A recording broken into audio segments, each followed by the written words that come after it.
Buen día compañeros y licenciado. El grupo número 2 se complace en ofrecer el siguiente tema: aula, lenguaje y educación.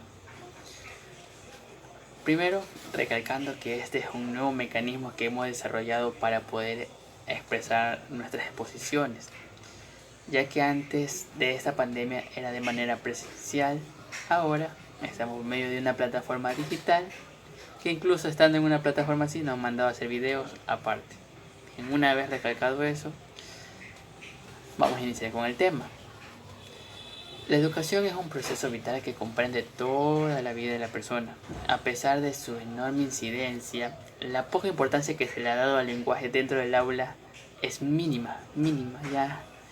Como que si los profesores dicen ya, no importa si el estudiante aprende o no, lo importante es que pase el año. Listo, así. Tomar en cuenta que esto es un factor clave fundamental para la formación de la persona, ya que sin el lenguaje y el pensamiento no puede haber una esencia dentro de su humano, no se podrá identificar. Dice que en el momento actual, ya es decir, la era digital, ya la globalización, el lenguaje que se utilizaba dentro del aula no es el mismo que se va a utilizar dentro de los jóvenes. Y por último nos hace la referencia que en el campo educativo hay que utilizar y aprovechar al máximo las herramientas que nos brinda la tecnología, tomando en cuenta nuestros pilares fundamentales que son la escuela y la cultura, así poder diferenciar entre lo esencial y lo pasajero. Bien, el primer tema que nos plantea el libro es: ¿ser humano significa educarse? ¿Sin educación o sin lenguaje podría alguien ser considerado como humano? Pues no, porque el ser humano no es algo dado como las cosas, sino más bien alguien que se va construyendo por medio de la interrelación con los otros y con los demás de su entorno. En eso consiste precisamente la educación, que es lo que hablamos al inicio. En ese caso era aprovechar al máximo lo que nos brinda la tecnología. No obstante, no puede haber una construcción sin esa interrelación, que no es otra cosa que el lenguaje que utilizamos a diario. No existe un concepto unívoco de lo que significa humano, pero nos da dos palabras o dos ejemplos que pueden sonar iguales, pero que no lo es, como es educación y educar. Estos conceptos se manejan a menudo, tales como Dios, el tiempo y muchos otros temas más. Pero creemos que lo sabemos todo, pero en realidad no es así. Hay una pregunta que nos han planteado: ¿qué es pues el tiempo? Y esta pregunta la respondió San Agustín diciendo: si nadie me lo pregunta, lo sé, pero si quiere explicárselo a alguien más, no lo sé. Pues a eso nos referimos a términos polisímicos y borrosos, antes de intentar encontrar la verdad a esta definición. Y lo que nos deja claro esta parte es que la educación, más que un contexto o teoría, es una actividad o vivencia bastante compleja. De ahí la segundo tema que nos plantea el libro ¿es innato el lenguaje? ¿Somos los únicos que lo poseemos? Bien, para entrar a profundidad primero vamos a descifrar qué es innato. Innato es algo no adquirido por el aprendizaje o la experiencia. Entonces, si lo ponemos basado en la pregunta, ¿es innato el lenguaje? Pues no sería innato, ya que es algo que nace dentro de nosotros, algo que se aprende por el tiempo que pasa por nuestro entorno. El ser humano puede aprender durante toda su vida, tiene esta capacidad, pero si nos referimos al lenguaje, lo aprendido desde muy temprano, sin mayor planificación ni modo implícito, casi diría de manera inconsciente. Es algo admirable como un niño, sin hacer mayor esfuerzo, ni una enseñanza semática, ni planificada, solo escuchando a los de su entorno, decía su papá, su mamá, su hermano, su tío, aprende cualquier lengua, por más compleja que ésta sea. El niño al nacer viene equipado con una gramática universal, una predisposición de aprender cualquier idioma. El tercer y último tema que nos deja es educación y la segunda lengua. Mientras más variado y rico sea el vocabulario al que el niño sea expuesto en sus primeros años, sea parte de sus maestros, familiares u otros aledaños a él, mayor será el recurso que poseerá el niño a lo largo de su vida para adquirir esta modalidad. Para ello, se recomienda que a los niños se debe ofrecerles otro idioma antes de los 12 años. Se aprende el lenguaje hablado de modo natural y sin mayor esfuerzo, pero esto mismo no podrá decirse de la lectura y escritura.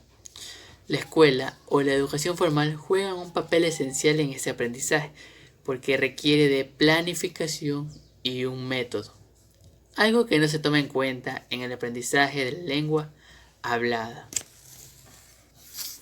Ser bilingüe es una necesidad en el momento actual, toda vez que vivimos en una era que genera nuevas oportunidades a los extranjeros. Pero esto genera problemas en la educación. Ser bilingüe, ¿qué consecuencias produce en el cerebro? La educación formal o escolar prende cada vez más a las consecuencias del aprendizaje de una segunda lengua. Por ejemplo, en nuestro país, desde que inicia la escolaridad, a los 4 o 5 años se comienza una segunda lengua. América Latina dio mucha importancia a estas lenguas nativas desde los años 80. Desde entonces se empieza a hablar de una educación bilingüe intercultural. Salió corriendo de la escuela para darle una carta a su madre. Entonces, al ver que era una nota del profesor, su madre decidió leérsela en voz alta. En ella decía: su hijo es un genio. Esta escuela es muy pequeña para él y no tenemos buenos maestros para enseñarlo. Por favor, enséñelo usted. Años más tarde, cuando su madre falleció y ya era considerado como una de las grandes mentes del siglo XIX, encontró la carta y la volvió a leer. En ella decía: su hijo está mentalmente enfermo y no podemos permitirle que venga más a la escuela. Aunque esta historia sea solo un rumor, sí que es cierto que Thomas Alva Edison tuvo grandes dificultades en el aprendizaje cuando era pequeño, básicamente porque era disléxico. Pero entonces, ¿cómo hizo para convertirse en un genio? Por eso, hoy veremos cómo aprende el cerebro humano. Cuando nacemos, el cerebro humano tiene más de 100.000 millones de neuronas, y aunque son los primeros años cuando más capacidad tenemos para extraer todo tipo de información, esto no quiere decir que nunca dejemos de aprender. El cerebro tiene 3 tipos de memoria: sensorial, a corto plazo y a largo plazo. La primera dura unos pocos segundos, la segunda un par de horas y se aprende a base de repetición, pero la última, la memoria de a largo plazo, es la que deberíamos de usar. La cuestión es, ¿cómo? Creando asociaciones. En 1885, el filósofo y psicólogo Hermann Ebbinghaus realizó un experimento para ver durante cuánto tiempo podía memorizar todo lo que aprendía. Para ello, memorizó palabras sin sentido para luego evaluarse. Durante las primeras horas, en el momento de estudio, prácticamente la retención de lo que había aprendido era del 100%, pero pasados unos días disminuyó hasta el 40%, así hasta olvidarse progresivamente. Con este experimento, se pudo deducir que el aprendizaje por medio de la abstracción es olvidado al poco de saberse.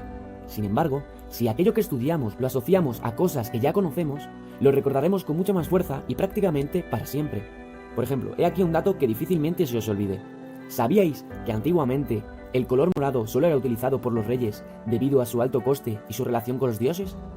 No hay una única forma de aprender, pero si queremos saber algo, debemos poner todo nuestro empeño en ello. La escuela, la lectura y escritura. El lenguaje no es simplemente la oralidad, sobre todo cuando se trata de lo escolar. En la escuela aprendemos a leer y a escribir. La pregunta es, ¿esto es fácil para el niño? Para esto, el niño en primer lugar debe tener la noción de que el objeto tiene un nombre y que éste puede ser representado no solo por un dibujo, sino por un signo. Ante todo, el infante debe tener una buena coordinación visomotora y no forzarlo. En muchas instituciones se cree que lo más importante es que se sepan estas acciones desde temprana edad, pero la ciencia ha revelado que incluso la coordinación motriz de los dedos no alcanza hasta los 5 años. De modo que forzar al sujeto no parece tener ninguna ventaja, al contrario, podría causar malestar e inseguridad. Claramente, no todos los niños desarrollan esta destreza al mismo tiempo o al mismo ritmo, pero unos pueden hacerlo antes que otros. Pero esto no significa que exista un mal desarrollo cognitivo o algo parecido. Cuando uno aprende a leer, en el cerebro existe un cambio radical, ya que asociamos las cosas, formas, lugares, entre otros, con una palabra, incluso sin desearlo. El hombre es la palabra. Entre el ser humano y el lenguaje hay una relación íntima. Hey, no de ese tipo de relación. Sí, el hombre es el lenguaje, de inicio a fin, ya que vive de este. Echeverría afirma que el ser humano está atravesado por el lenguaje. Nosotros los humanos vivimos el lenguaje. En él nos movemos, existimos, lo construimos, pastoreamos y acomodamos a nuestras necesidades. Pero no solo el ser humano es lingüístico, sino también su mundo. Uno podría creer que cuando el sujeto se ensimisma al pensar, reflexionar, se libera del lenguaje.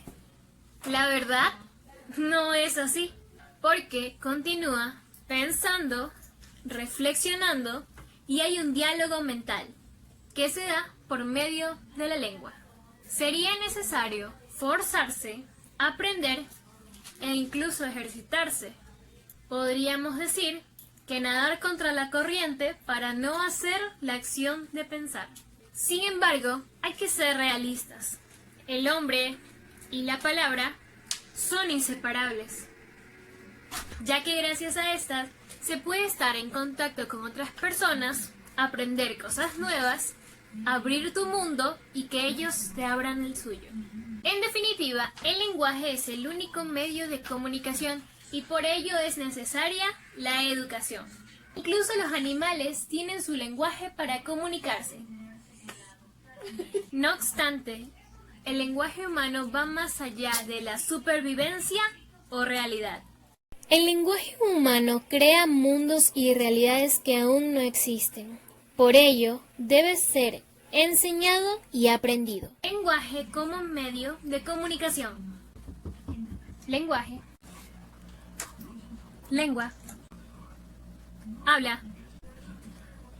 Comunicación. Si bien se encuentran íntimamente relacionados, no son sinónimos. El lenguaje es la capacidad única del ser humano para aprender lenguas, mientras que la lengua es el conjunto de símbolos o signos convencionales y abstractos para expresar el lenguaje. Su finalidad es la comunicación. La comunicación es una condición de supervivencia, no solo para el individuo, sino para la especie. Cabe destacar que la comunicación no solo se reduce a la oralidad, gestos y sonidos. Hay expresiones faciales, posturas corporales e incluso componentes químicos que influyen en nuestras relaciones. Searle, el filósofo de la mente, nos pone el siguiente ejemplo. Cuando considero un ruido o marca hecha sobre un papel como una instancia de comunicación, debo suponer que el ruido o la marca fueron hechos por uno o dos o más seres y que fue con una intención. El lenguaje, como todo en esta vida, puede causar problemas. En muchas ocasiones se presenta un hiato entre lo que se dice y lo que interpreta el receptor. Este tipo de situaciones se pueden presentar en un aula de clases. Si el alumno no escucha o no interpreta correctamente, por excelente expositor que sea el maestro, no hay comunicación. El lenguaje. Una vía de doble sentido, lo que se dice y lo que se entiende. Hay que tener algo en claro. No existe la comunicación neutra. El mensaje por sí solo ya tiene intencionalidad. Quiero comunicar esto. Si a ello le sumamos la carga emocional de cómo lo hago, de qué manera, se complica la comunicación. Es muy importante qué se dice, cómo se dice, en qué circunstancias se dice y cómo se interpreta.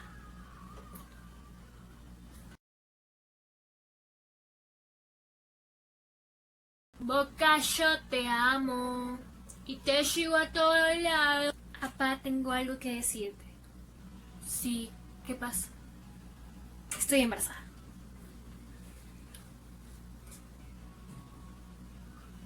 ¿Qué estás qué? Normalmente uno le dice algo a alguien que entiende la lengua o el código que hablamos, pero no necesariamente entiende lo que pensamos o lo que sentimos. Estos son aspectos que debe tener en consideración el maestro. ¿Cómo el alumno va a interpretarlo? ¿O cómo va a percibirlo? ¿O qué le va a generar? Por ello, la verdadera educación insiste que lo primordial es la formación de la persona, trabajar con sus actitudes, trabajar con sus emociones y con sus valores, la forma de que ve la vida, entre otros. A pesar de que estos factores se aprenden mayoritariamente en nuestros hogares, es importante que la escuela, el colegio e incluso la universidad influyan con el crecimiento de estos elementos. Por ello, el lenguaje del maestro no debe ser reducido a algunos momentos o funciones, ya que un enunciado, por simple que parezca, el oyente lo puede interpretar de otra manera. Se necesita ser más pragmático en algunos casos. El lenguaje educativo no es únicamente para informar sobre datos de una disciplina académica. Es la primordial herramienta del ser humano. Por ello es importante comunicar valores y no únicamente saberes. Por un lado, el lenguaje enfoca a la realidad, a lo físico, y por otro lado enfoca a la persona, a las acciones humanas. Hay que comprender algo. El lenguaje tiene un poder transformador. Tiene la capacidad de hacer que algo suceda. Genera realidades. Cambia el curso de los acontecimientos. Construye una realidad o una identidad. Por lo consiguiente, siempre debemos tener en cuenta qué decimos y cómo lo decimos. Un lenguaje convencional y mundo humano. ¿Qué significa ser humano tener la categoría de humano? Ser humano es aprender, ser social y tener lenguaje. Pero, ¿acaso estas mismas características no las tienen muchos de los animales que ya conocemos? Y es verdad, pero la diferencia entre el hombre y el animal no radica en su racionalidad ni en su sensibilidad, ni en su facultad de comunicación y tampoco, mucho menos, en el habla. Todos los animales, incluidos los invertebrados y los vertebrados, citando los más conocidos, la abeja, los cetáceos como el delfín, el chimpancé, tienen algún tipo de lenguaje. La diferencia esencial entre los animales y el humano lo dice Ferri, citando a Rousseau, es la libertad o perfectibilidad que tiene este último. Se puede decir que los animales están atados a sus instintos, a sus formas de vida, su hábitat y su entorno que casi no cambia. Mientras tanto, el hombre es diferente. Este crea su mundo y tiene su historia. ¿Cómo logramos esto? Educándonos y creando cultura gracias a nuestro lenguaje. Para citar a un animal que se caracteriza por su lenguaje, podemos nombrar a la abeja, que se comunica de la misma manera en todas partes. Y de la misma manera que se comunicaban hace 3000 años, lo hacen hoy. Igualmente podemos hablar de las formas en que construyen sus colmenas. A diferencia de las abejas, nosotros los humanos hemos cambiado, como por ejemplo nuestro habla. No podemos decir que hablamos de la misma forma que hace 200 años. Igualmente se puede hablar de sus ciudades y de la forma en que están construidas sus viviendas, como de la forma en que cuidan a sus enfermos. El hombre no solo se adapta a su entorno, sino que él mismo crea su propio entorno. El mundo del humano es cambiante. Las generaciones interactivas. ¿Sabes tú cuáles son los lenguajes más utilizados en el aula? Estos son el oral y el escrito. Ahora procederé a explicarles estos dos puntos con ayuda de Alfredo de Año, que fue un filósofo. El escrito se caracteriza por tener mayor fijeza, pero menos expresividad que el oral, en tanto que el hablado común o fluyente es fonológico y por lo mismo menos gráfico. En la era del libro, del texto, la escuela era el lugar privilegiado para aprender y educar. Marshall McLuhan señaló que la cultura basada en el libro ha terminado. Estamos viviendo nuevos tiempos, vivimos en la era digital. La mayoría de jóvenes se comunican usando esta nueva tecnología de manera instantánea a través de imágenes y videos. Antes, la escuela era el sitio privilegiado y exclusivo para tener información para todo. Pero hoy en día ya no es así. Casi toda información que requiramos está en Internet. Se dice que podemos aprender sin prestar atención, pero el verdadero aprendizaje exige atención. Esta nueva generación, conocida como la generación Z, pasa más tiempo en el televisor y en el teléfono, desplazando así a la familia, a los amigos, al deporte y al estudio. Aún así, ¿ustedes piensan que la tecnología debe reemplazar al docente o a la escuela? De ninguna manera. Hay que comprender que la tecnología es un medio, un recurso, más no un fin. Si bien la tecnología ayuda a desarrollar algunas habilidades, no obstante, puede generar problemas tales como trastornos que dificultan el aprendizaje, el déficit de atención y la hiperactividad. El texto y la oralidad, lenguajes cuestionados. El lenguaje textual y oral, más que ser cuestionados, están siendo relegados, sobre todo por las nuevas generaciones, no por parte de los docentes. Se dijo que la escuela debe adaptarse a la era digital. Quiere decir que debe darle la espalda a la oralidad y al texto. En el aula, la oralidad del alumno se reduce de alguna manera a respuestas cortas y monosílabos. Poco o nada se hace para entablar debates o discusiones en el aula. Cuando el texto no ha desaparecido, este se usa mayormente para ser leído. Se dice en el aula que los alumnos son los que construyen su aprendizaje. Aún así, las clases siempre se van a imponer sobre otros métodos. El profesor es quien razona, argumenta, da ejemplos, y el alumno es el que debe aceptar y asimilar este discurso. Se cree que porque el profesor argumenta y razona, el estudiante de manera espontánea debe aprender estas destrezas que le fueron mostradas. Steve Chucky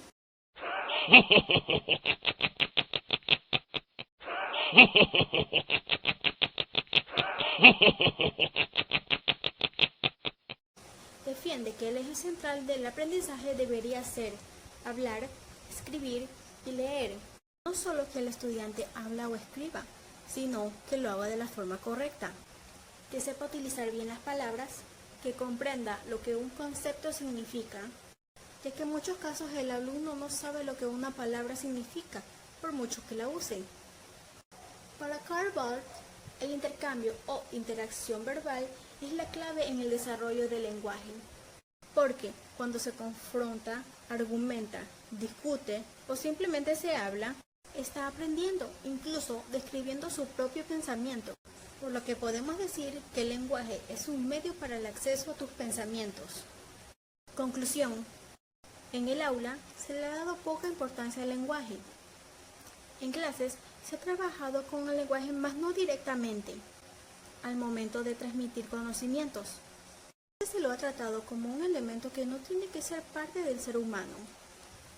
Pero se ha constatado que el lenguaje no solo sirve para expresar una realidad, sino que sirve para el ser humano, quien es el que va a liderar este mundo. Por lo que podemos decir que el lenguaje y el humano son una misma cosa. La función de la escuela no es únicamente transmitir conocimientos. El conocimiento lo encontramos en todas partes y hay más conocimientos en el Internet que en la escuela. La función de la escuela en el lenguaje es enseñar sus destrezas, que el alumno sepa leer, escribir, expresarse bien, razonar y argumentar. Solo cuando el alumno adquiera estas destrezas será capaz de usar correctamente la tecnología. En sí mismo, el recurso tecnológico no es un medio de comunicación, como tampoco lo es la palabra si no se sabe utilizarla correctamente. A lo largo del video, mis compañeros han tocado cada error cometido en el lenguaje, tanto dentro como fuera del aula. Y como podemos ver, hay un inmenso trabajo para ver que el lenguaje, tanto oral como escrito, al menos dentro de las aulas, vaya ganando forma y contenido. Gracias.